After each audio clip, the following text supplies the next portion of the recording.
18:37 arrancamos en otro bloque más de La Resistencia. Comentanos, Ramiro, ¿con qué continuamos? Continuamos entonces ahora desarrollando lo que es los detalles, ¿no es cierto?, acerca de lo que tiene que ver con este escándalo cripto, este escándalo de esta shitcoin o memecoin, como se le dice, porque, bueno, todo comenzó entonces el viernes cuando en San Valentín Milei publica un tuit donde, ya lo habrán visto, entonces ya hablamos de esto, acerca de inversiones o un apoyo, ¿no es cierto?, que serviría para la economía de Argentina. Entonces, la figura presidencial, ahí tenemos algunos puntos, ¿no?, que tocar.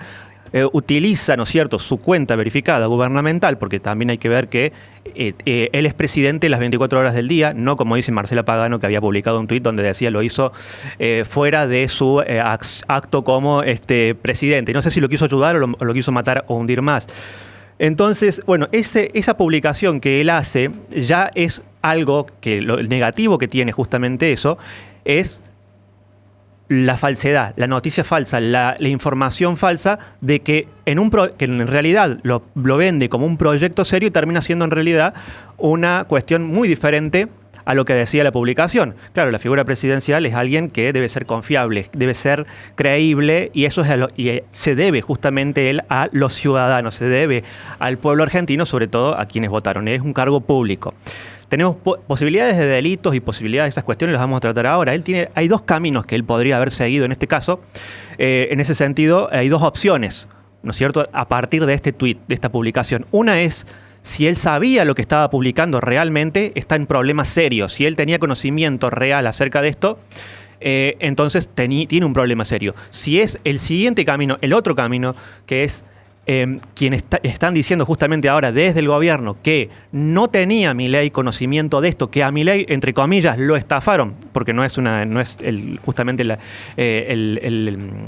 en sí el delito de la estafa que le hicieron a él, sino que es entre comillas, por eso lo engañaron a Milei. Bueno, es por esa razón que si esto fue así y Milei en ese sentido es inocente, él debería realizar automáticamente, en cualquier momento, por supuesto, en estos días, una denuncia, como dice el gobierno, que la va a realizar, que en potencial podría realizarse, ¿no es cierto?, una denuncia contra los influencers. Ahora, el problema es que para Milei, si el camino de él fue conocer en realidad esto, él tiene varias cuestiones y varias complicaciones que podrían hablarse, no como dice Oneto, Francisco Oneto, que es quien tiene conocimiento, debería tener conocimiento en esta materia, pero bueno, muchas veces, como en su rol de abogado, tiene que defender a veces lo indefendible, pero no es como dice él, que no existió.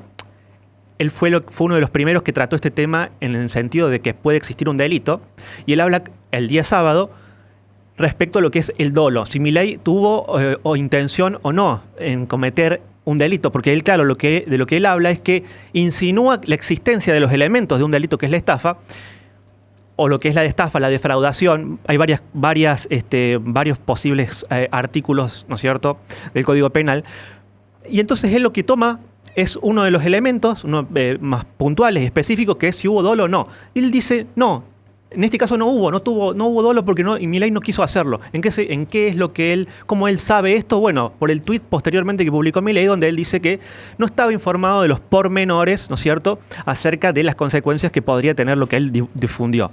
Por lo tanto, es absurdo decir que si hubo o no hubo dolo, porque eso lo tiene que determinar la justicia. No puede ser abogado y juez al mismo tiempo, como quiere ser Oneto, que a veces defiende lo indefendible. Y entonces él también tiene una cuestión de que puede ser Milei, si sabía, no ejecutó las leyes cuyo cumplimiento le incumben a Milei. Esto entra dentro también de lo que es la interpretación del abuso de autoridad, el artículo 248, y ahí tiene varias cuestiones, que es el uso de su investidura presidencial para influir en decisiones económicas privadas, y acá tiene que ver con la cuestión del manejo que ahí hace, ¿no es cierto?, y la influencia que tiene sobre los ciudadanos argentinos e incluso del mundo, por ser una figura pública y notoria a nivel mundial, y no cumple además también con su deber de proteger a la economía y a los ciudadanos, es decir, ha cometido un error, posiblemente haya sido engañado, por lo tanto debería hacer una denuncia contra quienes lo motivaron a que cometa este acto, que él luego se hace cargo en el sentido de que elimina la publicación que la había fijado, es decir, había una cuestión bastante planificada, de un procedimiento bastante calculado, y luego la elimina unas 5 o 6 horas después.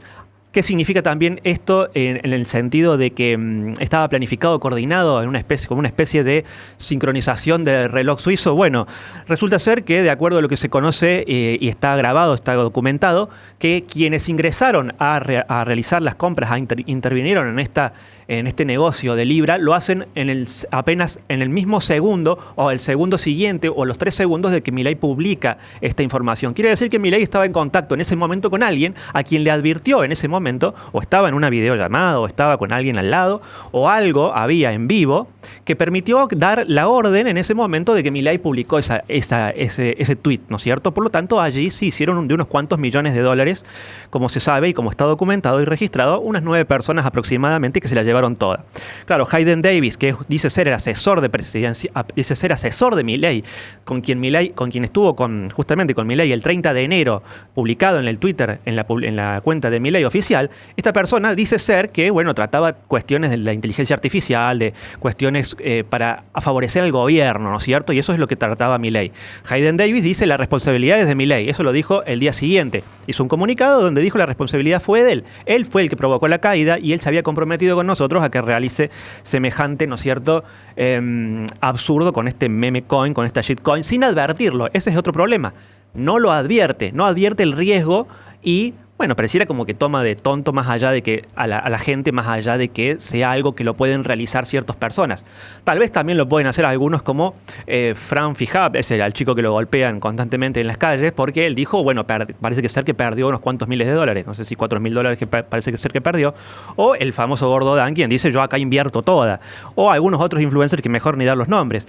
No actuar tras el colapso del orden del token, eso tampoco fue exactamente lo que hizo Milei. Él debía haber realizar una denuncia de manera inmediata para que las autoridades tomen conocimiento de esto, no la Oficina Anticorrupción, que eso es un absurdo hablar de eso. Los influencers dicen estas estupideces de que la oficina Milei se denunció a sí mismo. A veces me llegan mensajes que dicen eso y, chicos, por favor, o sea, dense cuenta un poco, si quieren hablar de política, de lo que es una estupidez como la Oficina Anticorrupción.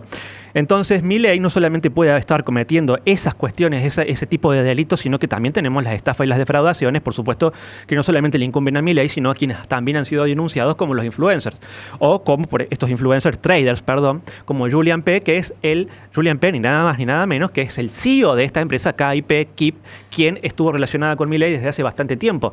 Incluso como si fuese poco y como si fuese una cosa realmente intrascendente, el mismo Julian P. se reúne, quien es el que solicita la reunión con Javier Milei, en el mismísimo Hotel Libertador en octubre del año pasado. Entonces, el 19 de octubre, para ser exactos, a las 6:30 de la tarde. ¿Quién estaba dentro de esos participantes y que coordinaban esto? Manuel Adorni. ¿Y quién era el otro que había sido el encargado, ¿no es cierto?, de involucrarse en ese sentido de ser el enlace con Julian P. y Milei? Bueno, Novelli Mauricio Gaspar, quien es otro de los implicados que también están siendo denunciados y que parece ser que algunas publicaciones que tienen en sus cuentas, en sus redes sociales, como en Instagram, las han borrado. Y como les digo, mejor ni dar ciertos nombres. Entonces, esa reunión, supuestamente lo que analizaba era un análisis con la tecnología de inteligencia artificial descentralizada de KIP que puede respaldar a Argentina. Si a Milei lo embaucaron desde hace bastante y desde hace muchísimo tiempo, y tiene que ver con Novelli, con Julian P., quienes formaron parte también y que organizó Novelli, justamente el famoso Tech Forum en octubre del año pasado, donde también es justamente donde conoce a Julian P., de KIP. Pero esto no es nuevo, esto viene desde hace un tiempo atrás. El mismo Javier Milei dice que es muy interesante el proyecto de Vulcano en el año 2022, 18 de febrero, cuando él era diputado. Un diagrama económico sostenible en el tiempo, a diferencia de la gran mayoría. Milei también tuvo después problemas con CoinEx, la famosa la gran estafa de CoinEx. No fue la única.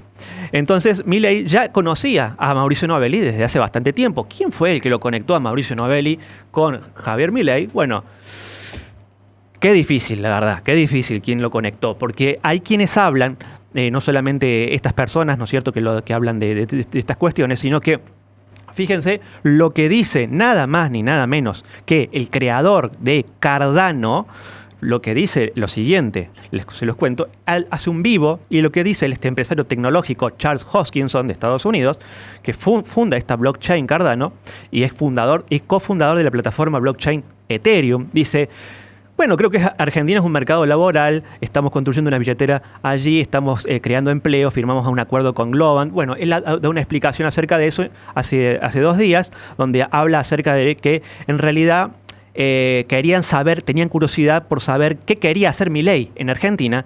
Así que teníamos a todas esas personas cercanas a Milei que nos encontrábamos en el camino y nos decían, hey, ya sabes, si nos das algo, podemos conseguirte una reunión. Y bueno, cosas mágicas pueden pasar, dice Hoskinson, que le decían estas personas allegadas cercanas a Milei.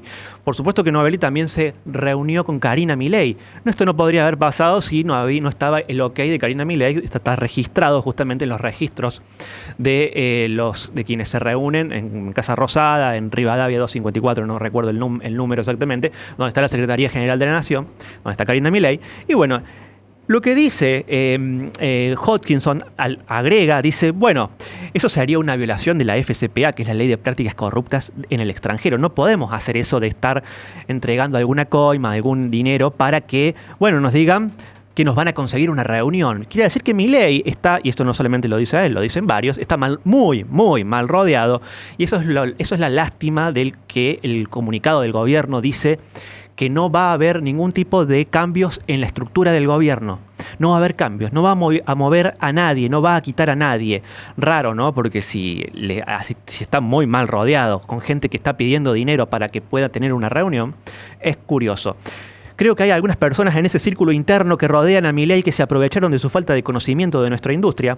Raro, porque Milei dice ser un experto también en estas cuestiones. Y lo que sucedió también, dice, fue la moneda de Trump, la Trump Coin, y estas otras cosas para convencerlo de que sería una buena idea lanzar alguna infraestructura criptográfica y básicamente respaldarla. Y usaron al presidente de Argentina para ganar mucho dinero. Ahora dice, y Davis Havin Davis, en una entrevista dijo que estaba dispuesto a devolver más de 100 millones, a reinyectarlos, ¿no es cierto? Porque tenía que ver con parte del plan, reinyectar ese dinero. Qué raro, ¿por qué si era parte del plan, por qué no todo esto se dijo anteriormente? Es muy complicado, la verdad, para Milei si no realiza una denuncia. Está llamado Guillermo Francos, que es el jefe de gabinete, a declarar al Congreso. Va a haber un llamado formal a que declare y responda a algunas preguntas. Esas preguntas podrían ser quién está detrás de la emisión y la comercialización del token Libra, qué vínculos tienen con el gobierno, con el entorno del presidente, algún funcionario o allegado al oficialismo obtuvo algún beneficio económico de esta promoción, por qué se utilizó la investidura presidencial para impulsar una inversión que resultó en un brutal perjuicio para los ciudadanos. Ese es el problema. Cuando hay un daño patrimonial sobre las personas que han sido engañadas, y de eso se trata la estafa, justamente de eso se trata el fraude, de generar un ardid o un engaño, que hacer creer a alguien que era, en este caso, un beneficio para el gobierno, para el Estado argentino, para la Argentina, para las empresas, un fondeo, ¿no es cierto?, como se dice, para las empresas argentinas. Lamentablemente hay, por supuesto que hay mucho más para decir, pero lo voy a dejar acá. Hay mucha gente que está involucrada. Si Milei va a dar las explicaciones en la noche, en esta entrevista con Jonathan Viale, tendrá que justamente formalizar lo que es anunciar una denuncia formal contra estas personas, porque él ya tiene él y los demás más de 120 denuncias en la justicia federal, y tenemos por lo menos grandes bufetes en el extranjero que estarían pidiendo con denuncias que ya habrían realizado y que ya realizaron denuncias formales ante el FBI y la SEC en Estados Unidos. Por lo tanto, esto lo va a acercar todo este tipo de pruebas a un posible juicio político donde no hay mayoría en el Congreso. Si él no se defiende a tiempo, pues tendrá que soportar el golpe que le han generado, como algunos dicen, una opereta. Bueno, tampoco hablemos de opereta porque es como que el presidente sea un tonto, y el presidente no es un tonto en ese sentido. Luego seguiremos con más. Le recordamos a la gente que este programa se sube al canal de YouTube de La Resistencia Radio, donde en la descripción del video tiene nuestra plataforma Patreon, donde pueden apoyarnos para que podamos seguir haciendo este tipo de contenido. Vamos a un corte y enseguida volvemos con más Resistencia.